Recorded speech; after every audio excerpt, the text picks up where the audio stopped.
السلام عليكم، مرحبا بكم معنا اليوم ان شاء الله. جمعة مباركة على جميع المسلمين يا رب، والله يرحم جميع امواتنا والله يرحم ميمتي هذا النهار الجمعة. المهم جيت معطله شي شويه، مشيت ترحمت وجيت قلت علاش لا، علاش ما نديرش كسكسو. كانت باقي لي واحد الطرف ديال الدياله نديرها بحال القديد، كنديرها في الثلاجه. المهم مشرمله عندي مصاوبه كما كتشوفوا. نوريكم سهله الطريقه ديالها. هنا عندنا هنايا، ها هي كي كتشوفوا هنايا عندنا الدياله، ها هي مشرمله عندنا بالعطريه ديالها بكلشي ديالها، اللحيمه مشرمله. المهم انا كندير هنايا بصله مشلطه وبصله كنقطعها طويله. كندير مطيشه معاها والحمص، كاين اللي كيبغيش يحمص بزاف، ومعلقه كبيره ديال السمن. المهم السمن راه حاطاه في القناه الا بغيتو تدخلوا تشوفوا.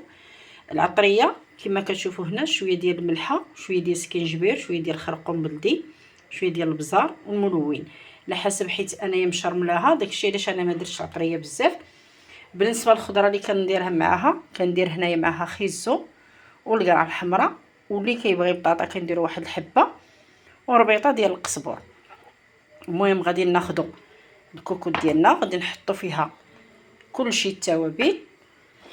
نحطوا دابا نحيدوا هاد الاخر نحطوا معانا اللحم والبصله يتشحروا واحد شويه، ومن بعد غادي نمرقوها ونديروا كلشي في خطره ونزيروا عليه. كما كتشوفوا هنايا انا راه درت هنايا في الكوكوط درت البصله واللحم. هنا راه نتوما غيبان لكم راه مشرمل، ما غنديرش العطريه دابا حتى نقرب نرمي الخضره عاد ندير العطريه.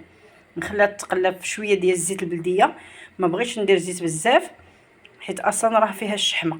درت غير شويه زيت البلديه باش ننسم ونخليها تشحر. كما كتشوفوا دابا راه حنا حطيناها تشحر، غير تشحر غير شي شويه، ومن بعد غادي نقادوا العطريه ديالنا ونزيروا عليها.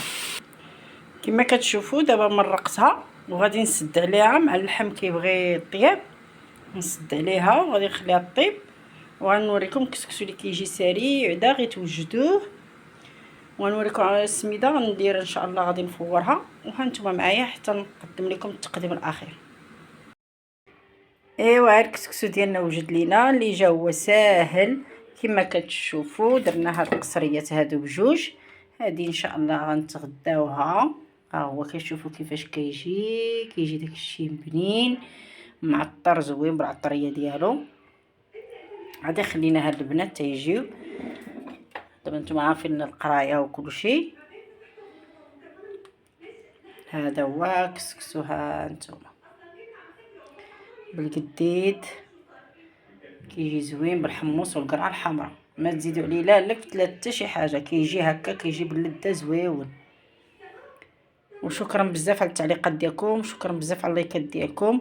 واللي باقي ما دخلش القناه ديما كنقولها لكم يدخل يتفرج في قناه مريم للطبخ والاعشاب. ومرحبا بكم ان شاء الله في فيديو اخر ان شاء الله، ودمتم في رعايه الله وحفظه.